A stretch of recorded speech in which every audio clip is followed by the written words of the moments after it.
সন্ধিয়াৰ সময়ত মই ড্ৰয়িং ৰুমত অকলে বহি নানা ধৰণৰ কথা কিছুমান ভাবি আছিলোঁ। মোৰ স্বামী যোৱা সপ্তাহত তেওঁৰ কৰ্মসূত্ৰে বিদেশলৈ গৈছে। তেতিয়াৰ পৰা মই মোৰ খালী ঘৰটোত আৰু বেছি অকলশৰীয়া অনুভৱ কৰি আছোঁ। তেতিয়াই ঘৰৰ মূল দুৱাৰৰ বেলটো বাজিলে। মই বৰ উৎকণ্ঠাৰে দৰ্জাখন খুলিবলৈ বুলি গ'লোঁ। দৰ্জাখন খুলিয়েই দেখিলোঁ যে মোৰ ভতিজা দৰ্জাৰ সন্মুখত থিয় হৈ আছে আৰু তাৰ ওঠত লাজকুৰীয়া এটা হাঁহি বিৰিঙি আছিল। মই তেতিয়া ক'লোঁ, ভিতৰলৈ সোমাই আহা। মই তাৰ হাতত ধৰি ভিতৰলৈ আনি তাক বহিবলৈ দিলোঁ। মোৰ স্বামী ঘৰত নথকাৰ কাৰণে সি মোৰ খবৰ ল'বলৈ অহাটো কোনো অসাধাৰণ কথা নাছিল। সি প্ৰায় মোৰ খবৰ ল'বলৈ আৰু ঘৰৰ সৰু সুৰা কাম কৰি দিবলৈ মোৰ ওচৰলৈ প্ৰায়ে আহিছিল। কিন্তু এইবাৰৰ কথাটো অলপ বেলেগ ধৰণৰ আছিল। যেতিয়া আমি কোঠাটোত একেলগে বহিছিলোঁ, তেতিয়া সি এক গভীৰভাৱে মোৰ ফালে চাইছিল। সি কওঁ নকওঁকৈ ক'লে, খুৰী, মোৰ আপোনাৰ লগত এটা কথা আছিল। মই এতিয়া ভাবি আছিলোঁ যে সি কিনো এনেকুৱা চিন্তাত পেলোৱাৰ কথা ক'ব। সি তৎক্ষণাত কৈ দিলে যে মই আপোনাক ভাল পাওঁ বুলি। মই এতিয়া তাৰ কথাটো শুনি একেবাৰে আচৰিত হৈ পৰিলোঁ। মই কেতিয়াও সপোনতো ভবা নাছিলোঁ যে সি মোক লৈ এনেকুৱা এটা অনুভৱ কৰে বুলি।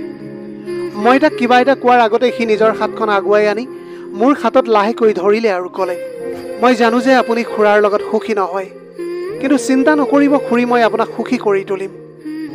আপুনি মাত্ৰ মোক এবাৰ সুযোগ দিয়ক। এতিয়া তাৰ স্পৰ্শই মোক এক শিহৰণৰ সৃষ্টি কৰিছিল। মোৰ ভিতৰত বহুদিনৰ পৰাই দবাই ৰখাৰ ভাৱনাটো জাগি উঠিছিল। তাৰ শব্দই মোক ভয় আৰু উত্তেজনাৰ এক অদ্ভুত মিশ্ৰণে ভৰাই তুলিলে। যেতিয়া সি মোক সাৱটি ধৰিলে, তেতিয়া বহুত সময়লৈকে আমি ইজনে সিজনৰ দুবাহুৰ মাজত সোমাই আছিলোঁ। তাৰ কোমল স্পৰ্শই মোৰ মনত এনেকুৱা একুৰা জুই জ্বলাই দিলে, যি মোৰ বহু বছৰ আগতেই নুমাই গৈছিল। যেতিয়া সি মোক নিজৰ বুকুৰ মাজত সাৱটি ধৰিলে, তেতিয়া ময়ো মোৰ কামনাক নিয়ন্ত্ৰণ কৰিবলৈ নোৱাৰিলোঁ। লাহে লাহে সি মোক বিচনালৈ নি একেৰাহে 2 ঘণ্টালৈকে। মোৰ নাম কাজল আৰু মোৰ বয়স এতিয়া 30 বছৰ। কিন্তু মোৰ সৌন্দৰ্যতাৰ কাৰণে এতিয়াও মোক 18 বছৰীয়া গাভৰু যেন লাগে। মোৰ স্বামীৰ নাম অশোক আৰু তেওঁ চহৰৰে ডাঙৰ কোম্পানী এটাত চাকৰি কৰে। মই মোৰ স্বামী ঘৰত নথকাৰ পিছতো ঘৰৰ দায়িত্ব বৰ ভালকৈ লৈছিলোঁ। মোৰ এজন ল'ৰা আৰু এজনী ছোৱালী আছিল।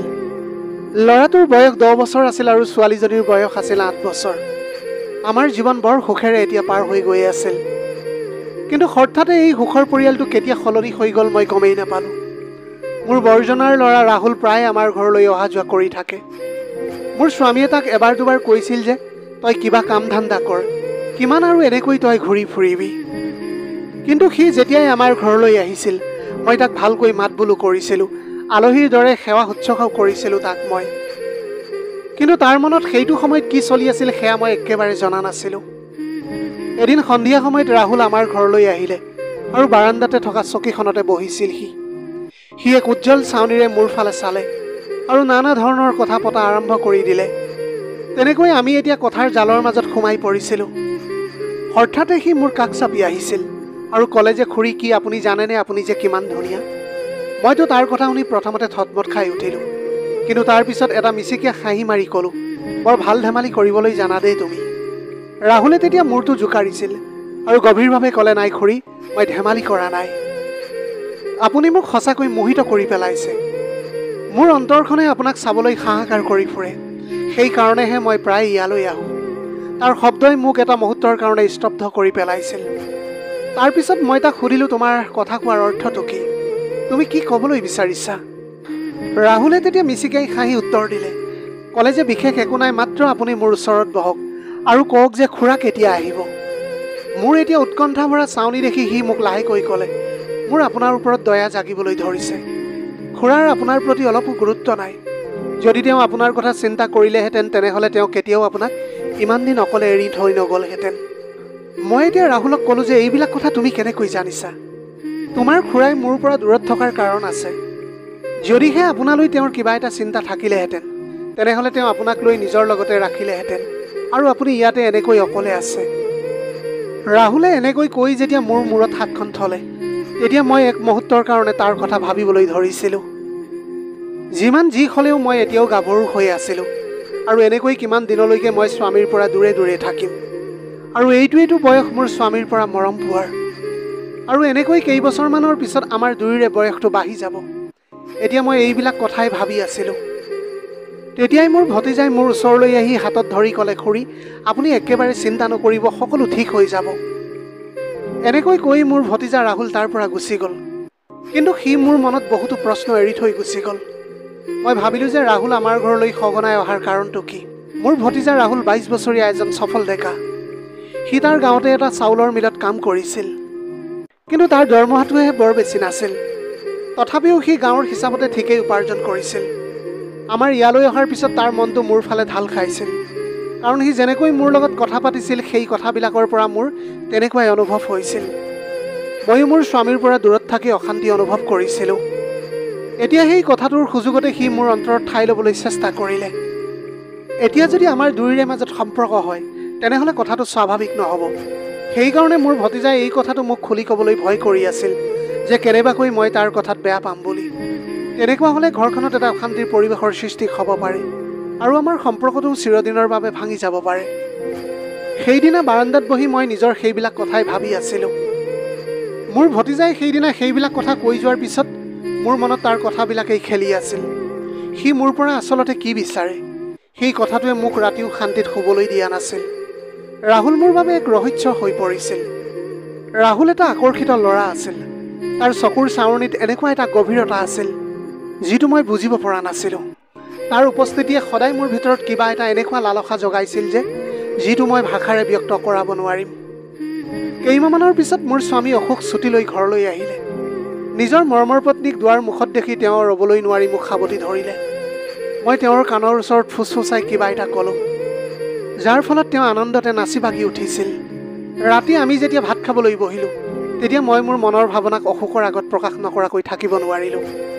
মই তেওঁক ক'লোঁ যে চাওক, মোৰ আপোনাৰ অবিহনে একেবাৰে মন নবহে। যদি আপুনি ঘৰত থাকি কাম কৰে তেতিয়াহ'লে আমাৰ সকলোৰে কাৰণে ভাল হ'ব। তেতিয়া মোৰ স্বামীয়ে ক'লে যে তুমি নিজৰ বয়সটোৰ ফালেও চোৱা, আৰু আমাৰ ল'ৰা ছোৱালীও এতিয়া ডাঙৰ হৈ আহিছে। তেতিয়া মই ক'লোঁ যে মোৰ বয়সনো কি হৈছে, মোৰ বহুত বেছি বয়স হোৱা নাই নহয়। এইটো বয়সততো বহুত ল'ৰা ছোৱালীয়ে বিয়া পাতে। তেতিয়া কি সিহঁতে ৰোমাঞ্চ নকৰে নেকি? মোৰ এই কথাটোত স্বামীয়ে একো উত্তৰ নিদিলে। তাৰপিছত অসুখে 4 দিনলৈকে ঘৰতেই থাকিছিল। অসুখে যেতিয়া ঘৰত আছিল তেতিয়ালৈকে মই বহুত সুখী আছিলোঁ, কাৰণ সেইকেইদিন মোৰ স্বামীয়ে মোক হেঁপা পলুৱাই মৰম কৰিছিল। ময়ো সেইটোৱে বিচাৰিছিলোঁ যে মোৰ স্বামীয়ে মোক এনেকৈ মৰম কৰাটো। কিন্তু 4 দিনৰ সুখৰ পিছত মই আকৌ অকলশৰীয়া হৈ পৰিম। যেতিয়া স্বামী মোৰ পৰা দূৰত থাকে তেতিয়া মোৰ একেবাৰে ভাল নালাগিছিল। তেতিয়া তেওঁৰ স্মৃতিবিলাকে বাৰে বাৰে মোক আমনি কৰিবলৈ ধৰিছিল। সেইবিলাক কথা ভাবি মই আকৌ দুখী হৈ পৰিলোঁ। মই নিজেই মোৰ ভতিজা ৰাহুলে কোৱা কথাবিলাকৰ মাজত এতিয়া সোমাই পৰিলোঁ।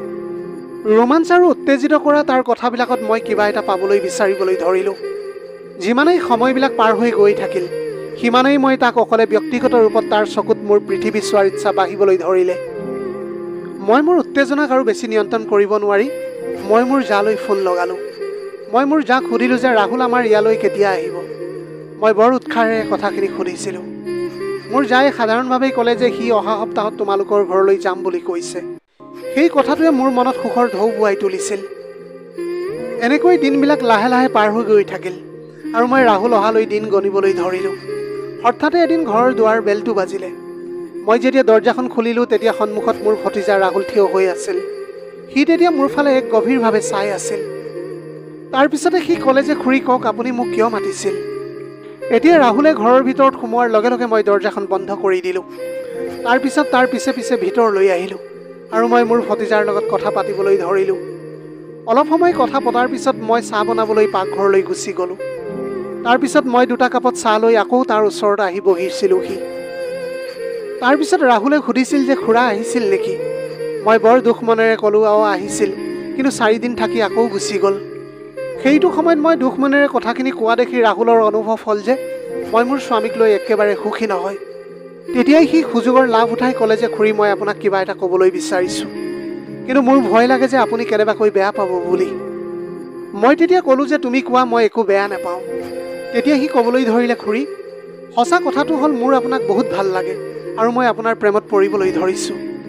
মোৰ ভতিজা ৰাহুলে এই কথাখিনি একে উশাহতে কৈ পেলাইছিল, কিন্তু মই তাৰ কথা শুনি একেবাৰে খঙেৰে ক'লোঁ, কি ক'বলৈ বিচাৰিছা তুমি? প্ৰেমৰ অৰ্থ কিবা জানা জানো তুমি?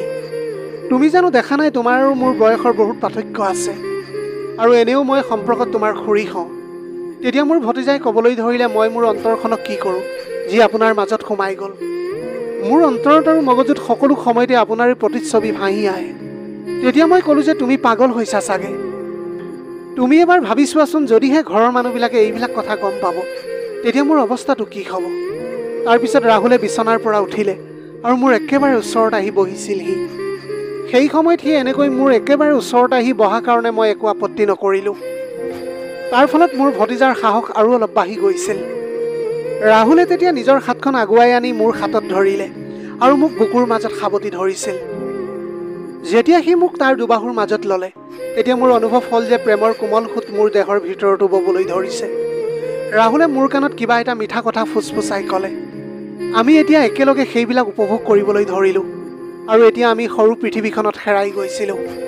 এনেকুৱা লাগিছিল যেন সময় আমাৰ কাৰণে থমকি ৰৈছিল, যাৰ ফলত একো ভয় চিন্তা নকৰাকৈ ইজনে আনজনৰ উপস্থিতিৰ আনন্দ ল'ব পাৰিছিলোঁ। কিন্তু যেতিয়াই কামটো হঠাতে আৰম্ভ হৈ গ'ল, তেতিয়াই মই থতমত খাই উঠিলোঁ, কাৰণ মই সেই কাৰ্যৰ পৰা নিজকে নিয়ন্ত্ৰণ কৰি আছিলোঁ। ৰাহুলে মোক জোৰ কৰি তাৰ ওচৰলৈ টানি সাৱটি ধৰিলে, কাৰণ মই তাৰ পৰা আঁতৰি যাবলৈ চেষ্টা কৰি আছিলোঁ। কিন্তু যেতিয়া আমি দুয়োৱে সেই প্ৰেমৰ পৃথিৱীৰ পৰা উভতি আহিলোঁ, তেতিয়া আমাৰ দুয়োৰে মনত কোনো ধৰণৰ উপলব্ধি নাছিল। এনেকৈ কিছু সময়লৈকে আমি ইজনে সিজনক সাৱটি ধৰি বাগৰি থাকিলোঁ। সেই সময়ত ময়ো যেন আকাশত উৰি আছিলোঁ এনেকুৱা অনুভৱ হৈছিল মোৰ, কাৰণ মই সেইটো সুখ পাইছিলোঁ যিটো পাবলৈ মোৰ কেতিয়াবা কেইবা মাহ কেইবা বছৰ লাগি গৈছিল। এনেকৈ কিছু সময়ৰ পিছতে ৰাহুলে মোক তাৰ নম্বৰটো দি তাৰ পৰা সি গুচি গ'ল আৰু যোৱাৰ সময়ত সি আকৌ অহাৰ প্ৰতিশ্ৰুতি দি গুচি গ'ল। সেই দিনটোৰ পিছত মোৰ যেন পৃথিৱীখনেই সলনি হৈ গ'ল। কিন্তু কেতিয়াবা কেতিয়াবা মোৰ এনেকুৱাও লাগিছিল যে যদি কেনেবাকৈ কোনোবাই গম পাই যায় তেতিয়াহ'লে কি হ'ব। এতিয়া মোৰ ভতিজা ইয়ালৈ অহা যোৱা অলপ বেছিয়েই হৈ গৈছিল। তেনেতে এদিন হঠাতে মোৰ স্বামী ঘৰলৈ আহিল। সেইটো সময়ত তেওঁৰ গাটো ভাল নাছিল। সেই সময়ত মোৰ ভতিজা ঘৰত নাছিল। মোৰ ভয় লাগিছিল যে কেনেবাকৈ যদি মোৰ স্বামী থকা সময়ত ৰাহুল আহি ওলাইহি তেতিয়া কি হ'ব। সেইকাৰণে মই ৰাহুলক ফোন কৰি সতৰ্ক কৰি দিছিলোঁ। 15 দিনৰ পিছত মোৰ স্বামী আকৌ গুচি গ'ল। কিন্তু এতিয়া মোৰ মনত এটা ভয় সোমাই গৈছিল যে কেনেবাকৈ আমাৰ ওচৰৰ মানুহে স্বামীক কৈ দিব বুলি যে তেওঁ নথকা সময়ত ভতিজাক ইয়ালৈ প্ৰায় আহি থাকে বুলি। এদিন আমাৰ ওচৰৰ মানুহ এগৰাকীয়ে কথাই কথাই মোক কৈ দিছিল যে ডেকা ল'ৰা এনেকৈ ঘৰলৈ আহি থকাটো ভাল কথা নহয়। এতিয়া তোমাৰ ল'ৰা ছোৱালী ডাঙৰ হৈ আহিছে, তেওঁলোকৰ কথাটো অলপ চিন্তা কৰা। তেতিয়া মই তেওঁৰ কথাত কৈছিলোঁ যে তুমি আমাৰ বাবে একেবাৰে চিন্তা নকৰিবা, আমাৰ ইয়ালৈ কোনো অহা যোৱা নকৰে। তেতিয়া তাই ক'লে যে তোমাৰ ইয়ালৈ তোমাৰ ভতিজাই যেতিয়াই তেতিয়াই আহি থকা দেখোঁ। ইয়াৰ মানে ওচৰ চুবুৰীয়াৰ মনতো সন্দেহ ভাৱ জাগিছিল। এদিন যেতিয়া আমাৰ ওচৰৰে মানুহ এজনে মোৰ স্বামীক ক'লে যে তোমাৰ ভতিজা তুমি নথকাৰ সময়ত আহি তোমাৰ ঘৰত সোমাই থাকেহি, সেই কথাটোত মোৰ স্বামীৰ অনুভৱ হ'ল যে নিশ্চয় কিবা নহয় কিবা এটা কথা আছে। তেতিয়াই তেওঁ মোক সুধিলে যে ৰাহুলে কিয় আহি থাকে বুলি। মই মোৰ স্বামীৰ কথা শুনি অলপ থতমত খাই উঠিলোঁ। মই তেতিয়া ক'লোঁ যে আপুনি এইবিলাক কি কথা কৈছে, সি আপোনাৰ ভতিজা, সি যদি কেতিয়াবা কেতিয়াবা ইয়ালৈ আহে সেই কথাটোত ভুলনো ক'ত আছে। তেতিয়া তেওঁ ক'লে যে ঘৰত সৰু ল'ৰা ছোৱালী আছে, তাক ইয়ালৈ আহিবলৈ মানা কৰি দিবা।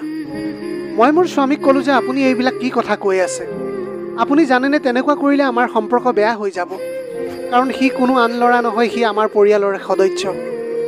তেতিয়া মোৰ স্বামীয়ে ক'লে যে মই মোৰ সন্তানৰ চোৱা চিতা নিজেই কৰিব পাৰিম। তেতিয়াই মই মনতে ভাবিলোঁ যে মই আপোনাৰ অবিহনে কেনেকৈ থাকোঁ সেয়া মইহে জানো। মোৰ স্বামীয়ে ক'লে যে মই তোমালোকৰ কাৰণেইতো বাহিৰত থাকোঁ, তুমি কি ভাবিছা তোমালোকৰ অবিহনে মোৰ তাত ভাল লাগে নেকি। মোৰ মনত সন্দেহ হ'বলৈ ধৰিলে যে ওচৰৰ কোনোবাই মোৰ স্বামীক কথা লগোৱা আৰম্ভ কৰি দিছে, যাৰ বাবে তেওঁ নিজৰ ভতিজাকৰ কথা এনেকৈ ক'বলৈ ধৰিছে। মোৰ স্বামী যেতিয়াই ঘৰলৈ আহিছিল তেতিয়াই কেইদিনমান ঘৰত থাকি আকৌ কামলৈ উভতি গৈছিল। কিন্তু এইবাৰ তেওঁ কামলৈ যাবলৈ একেবাৰে মন কৰা নাছিল। তেওঁৰ হয়তো এইটো অনুভৱ হ'বলৈ ধৰিছিল যে তেওঁৰ গৃহস্থীৰ ভেটি লৰচৰ হ'বলৈ ধৰিছে। সেই দিনটোৰ পৰা তেওঁ এতিয়া চিন্তা কৰি থকা হৈছিল।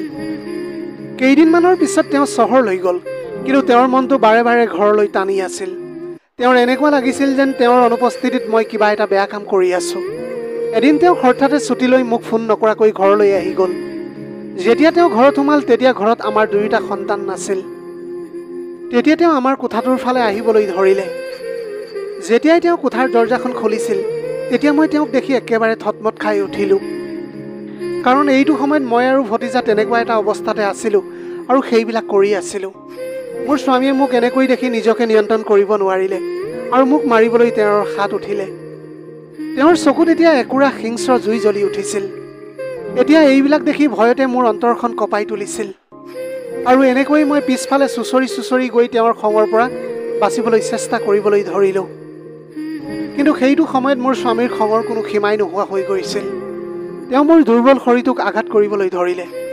আঘাতৰ আৰু ভয়ৰ তাৰণাত সেই সময়ত মই জানিছিলোঁ যে মই ইয়াৰ পৰা পলোৱাটোৱেই ঠিক হ'ব। মই এতিয়া কান্দি তেওঁক ক'লোঁ যে ইয়াতে অকল মোৰেই দোষ নাই, কাৰণ মই যেতিয়া আপোনাক কৈছিলোঁ যে মোকো আপোনাৰ লগত লৈ যাওক, নহ'লে আপুনি ঘৰতে কিবা এটা কাম কৰিবলৈ চেষ্টা কৰক। তেতিয়া আপুনি মোৰ কথাটোত কোনো গুৰুত্ব নিদিলে। সেইদিনা যদি আপুনি মোৰ কথাটো গম্ভীৰভাৱে ল'লেহেঁতেন, তেতিয়াহ'লে চাগে মই এই খোজটো কেতিয়াও নিদিলোঁহেঁতেন। মই আপোনাৰ লগত বিয়া হৈছিলোঁ, আপোনাৰ পৰা সেইবিলাক সুখ বিচাৰিছিলোঁ, কিন্তু আপুনি মোক কৈছিল যে আপোনাৰ বয়স হৈ গৈছে বুলি। এতিয়া আপুনি চাওকচোন, আপোনাৰো বয়স বেছি হোৱা নাই আৰু মোৰো বেছি হোৱা নাই। এইটোৱেই বয়স যিটো বয়সত এগৰাকী নাৰীক তেওঁৰ স্বামীৰ বহুত বেছি প্ৰয়োজন হয়। যদি সেই নাৰীগৰাকীয়ে সেইটো বয়সত নিজৰ স্বামীৰ সংগ নাপায়, তেনেহ'লে তেওঁ অন্যফালে খোজ দিয়াটো একো ডাঙৰ কথা নহয়। মই এইবিলাক মোৰ স্বামীক কৈ আছিলোঁ আৰু কান্দিও আছিলোঁ। এতিয়া তেওঁ মোক সেইটো সময়ত এক অদ্ভুত চাৱনিৰে চাই আছিল। হয়তো তেওঁ নিজৰ ভুলৰ উপলব্ধি হ'বলৈ ধৰিছিল। বহুত সময়ৰ পিছত তেওঁ ক'লে যে হয়, ইয়াতে মোৰো ভুল আছে। হয়তো মই যদি মোৰ পৰিয়ালৰ ওপৰত বেছি গুৰুত্ব দিলোঁহেঁতেন, তেনেহ'লে এই দিনটো কেতিয়াও নাহিলেহেঁতেন। তেওঁ মুখৰ ভিতৰতে কিবা ভুৰভুৰালে আৰু তেওঁৰ চকু পানীৰে ভৰি পৰিছিল। এতিয়া অশোকৰ ওপৰত দোষেই নাছিল, তেওঁৰ ওপৰত মই কৰা এটা বিশ্বাসঘাতকতাও আছিল। কাৰণ বিয়াৰ প্ৰথম নিশা তেওঁ মোক কৈছিল যে তেওঁ চকু মুদি মোৰ ওপৰত বিশ্বাস কৰে বুলি। তাৰপিছত তেওঁ ক'লে যে মই ভাবিছিলোঁ যে মোৰ পত্নীগৰাকী বিশুদ্ধ অন্তৰৰ মহিলা আৰু তাই মোক কেতিয়াও প্ৰতাৰণা কৰিব নোৱাৰে। কিন্তু মই কেতিয়াও ভবা নাছিলোঁ যে তুমিও আন নাৰীৰ দৰেই হ'বা বুলি। এতিয়া তেওঁৰ কথাবিলাক শুনি এতিয়া তলমূৰ কৰিছিলোঁ। তেওঁ ক'লে যে যাক আমি বিশ্বাস কৰোঁ তেওঁৱে আমাক বিশ্বাসঘাতকতা কৰিব পাৰে। সেইটো সময়ত মোৰ নিজৰ ওপৰতে বহুত লাজ লাগিছিল, কাৰণ কোনো পুৰুষে নিজৰ পত্নীক তাইৰ ভৰসাতে থৈ যায়। যেতিয়া পত্নীয়ে সেই ভৰসাটো ভাঙি পেলায়, তেতিয়া সেই সংসাৰখন ভাঙি যোৱাটো একেবাৰে সাধাৰণ কথা হৈ পৰে। মই এতিয়া অনুতাপৰ জুইত জ্বলি উঠিছিলোঁ। মই মোৰ স্বামীক কান্দি ক্ষমা বিচাৰি আছিলোঁ যে আজিৰ পিছত আৰু মই কেতিয়াও এই ৰাস্তাত নাযাওঁ। আপুনি মোক একো শাস্তি নিদিব। মোৰ স্বামীয়ে মোৰ কথা বুজিব পাৰিলে আৰু তেওঁ সিদ্ধান্ত ল'লে যে তেওঁ এতিয়াৰ পৰা ঘৰতে থাকি কাম কৰিব আৰু সদায় মোৰ লগতে থাকিব।